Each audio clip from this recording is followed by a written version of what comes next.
Você acha que sabe como a praga começou? Você acha que foi um acidente? A história que lhe contaram é uma mentira. Aquele banheiro não foi encontrado. Ele estava esperando. Por séculos, ele esperou, nas profundezas por um coração partido. Um homem tão cinzento e vazio que ele não faria perguntas. Um homem chamado apenas homem. Ele estava de luto por uma mulher chamada Helena, mas o que realmente o chamou das profundezas? O que realmente sussurrou seu nome? Fique até o final, e você descobrirá a verdade terrível por trás da voz na porcelana. Em um tempo antes do som, o mundo era cinza. As cidades eram silenciosas, e o mais cinzento de todos era apenas homem. Um dia, uma vibração quebrou o silêncio. Um pulsar vindo de baixo. Eleuségio, passando pelos homens cinzentos, que não notavam nada, até um prédio antigo e proibido. Ele desceu ao porão, mais fundo do que qualquer porão deveria ir, e encontrou a Câmara Verde. No centro, o trono de porcelana branca, pulsando. Apenas homem se aproximou, e uma voz sussurrou da água: "Sente-se." Ele congelou. Era a voz de Helena. "Estou presa aqui. Sente-se.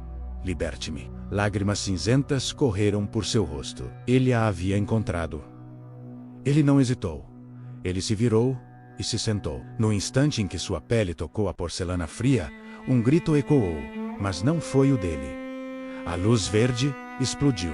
Ele tentou se levantar, mas não pôde. A porcelana estava se fundindo a ele, subindo por suas costas, puxando-o para baixo. Ele gritou, mas o grito foi distorcido. A vibração se tornou um som, uma nota, e então palavras. "Esquiberi, dop, dop, yes." Yes, seu pescoço esticou. Seus olhos se arregalaram em terror. Ele não era mais apenas homem.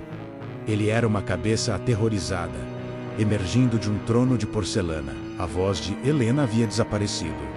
Apenas a música permaneceu. A praga havia nascido. O que você acha que restou de sua alma? Mas havia outro homem. Um homem nas sombras. Seu nome era Dr. Arise.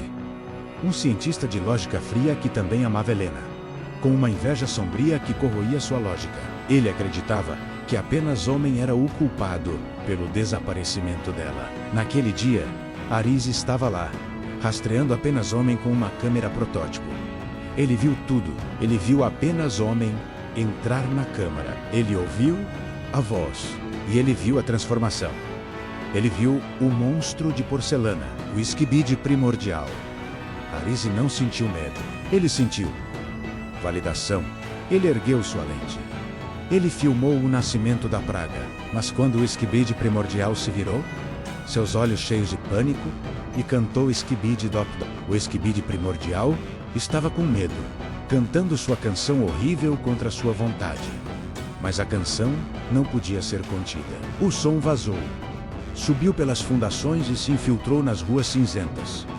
Os homens cinzentos pararam.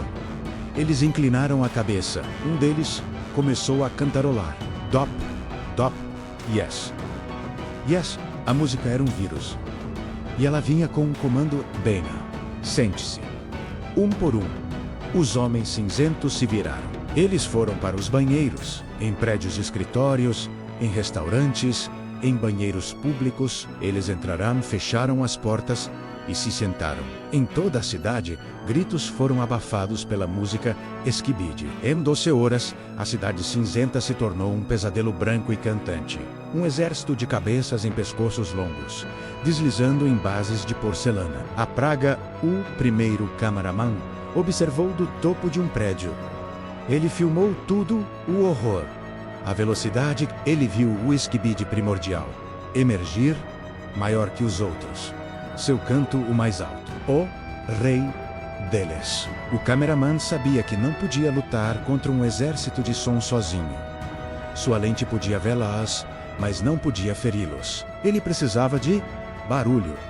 Ele precisava de um som diferente. Ele se lembrou do distrito da música, onde os audiófilos viviam. Pessoas que adoravam a batida acima de tudo. Você acha que ele se sentiu culpado? O distrito da música estava em caos. Os audiófilos estavam em agonia. A música Esquibide era errada. Era fora de sintonia. Era um insulto aos seus ouvidos treinados. Seu líder, o maestro, estava em sua cobertura, tocando hardstyle tão alto que fazia o vidro tremer. Foi quando o cameraman arrombou a porta. O maestro se virou, irritado. Saia! Você está deixando o som ruim entrar. O cameraman não disse nada. A guerra foi brutal. As ruas se tornaram um campo de batalha de frequências. O hardstyle dos Spikerman quebrava a porcelana, mas o canto dos Skibidês era constante. Para cada um que caía, 2 novos surgiam. O Skibidi primordial, o apenas homem que foi, observava de seu trono móvel. Ele estava infeliz. Ele não queria esta guerra. Ele só queria Helena. Mas a música o forçava a liderar. A resistência estava perdendo terreno. A praga estava se adaptando, usando capacetes, fundindo-se com banheiras. A maré estava virando. E então, algo mudou. Dentro do exército Skibidi, houve uma perturbação. Um Skibidi diferente apareceu. Ele não era apenas homem. Este era novo. Ele era grande, e ele não parecia confuso ou triste. Ele parecia irritado. E usava um terno preto, e ele não apenas cantava, ele comandava. Ele apontou para o Skibidi primordial, e ele disparou um laser de seus olhos. O raio atingiu o Skibidi primordial, que gritou de dor. Este novo Skibidi, que viria a ser conhecido como Geman, deslizou para a frente. Ele olhou para o rei caído. Ele absorveu sua luz verde. Ele tomou seu poder. O Skibidi primordial encolheu, tornando-se apenas mais um soldado. Geman tomou o comando. E o Geman era inteligente. Ele não era uma vítima da música. Ele era um mestre dela. Ele criou táticas. Ele criou os Skibidis Aranha. Ele criou os Skibidi cientistas. A guerra estava perdida. O Cameraman e o Spikerman Alpha estavam cercados. Eles precisavam de um novo aliado. Um milagre. O Cameraman lembrou-se das lendas da estação de TV. Você acha que Geman era humano antes? Ou ele era algo mais? Eles mal escaparam. O Spikerman Alpha usou uma queda debatida final para explodir uma parede. Eles correram pelos esgotos, seguindo os cabos de transmissão antigos até a torre de transmissão, o prédio mais alto da cidade. Dentro estava escuro, exceto pelo brilho de 1000 telas. E na sala de controle estava uma figura. Sua cabeça não era uma câmera, nem um alto-falante. Era uma antiga televisão de tubo catódico, mostrando apenas estática. Era a sentinela. A sentinela não se moveu. Ela apenas observava suas telas, que mostravam todos os ângulos da cidade. Ela via Geman. Ela via o exército. Ele ia tudo. O cameraman se conectou a uma das telas. Ele mostrou à sentinela sua gravação de origem. A transformação de apenas homem. A ascensão de Geman. A sentinela permaneceu em silêncio. Então, sua tela mudou.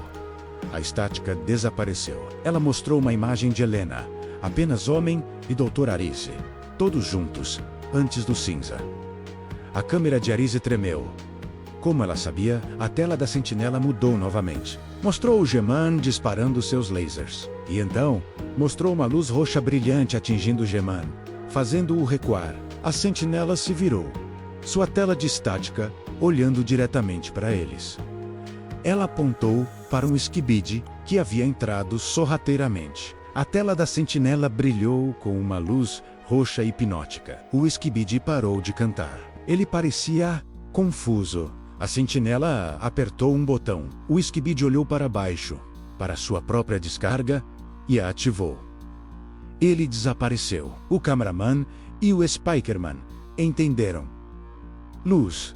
A luz da TV podia controlá-los. A sentinela e seus seguidores, os TV-Men, não lutavam com som. Eles lutavam com a mente. A trindade estava completa. Câmera, som, luz. Mas Geman era apenas um monstro, ou ele também estava sendo controlado. A guerra tornou-se um impasse.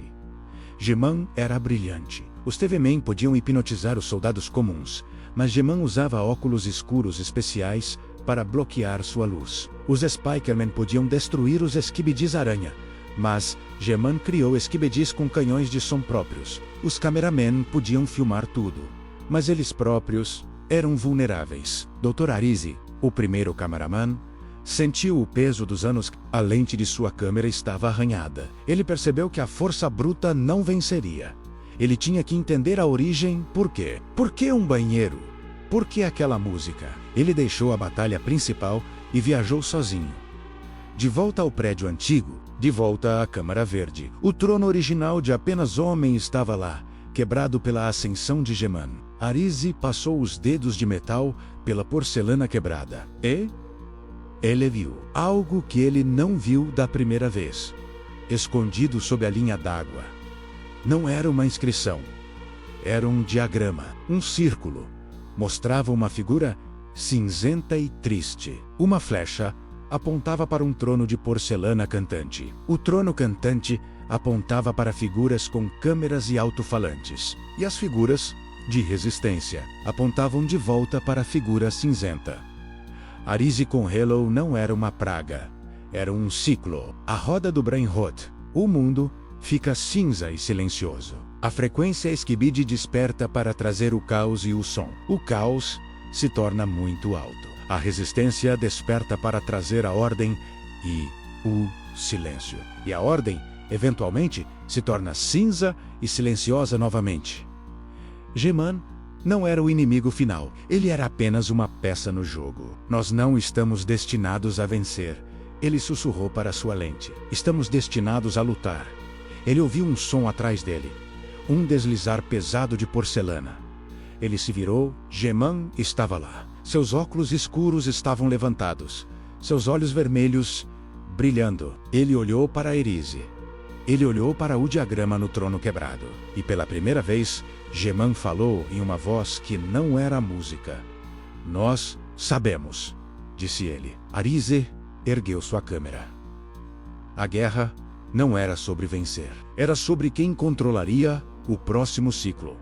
Como você acha que esta saga terminará? Se você gostou desta saga, se inscreva no canal e deixe seu comentário. Sua voz nos ajuda a trazer mais Crônicas das Sombras.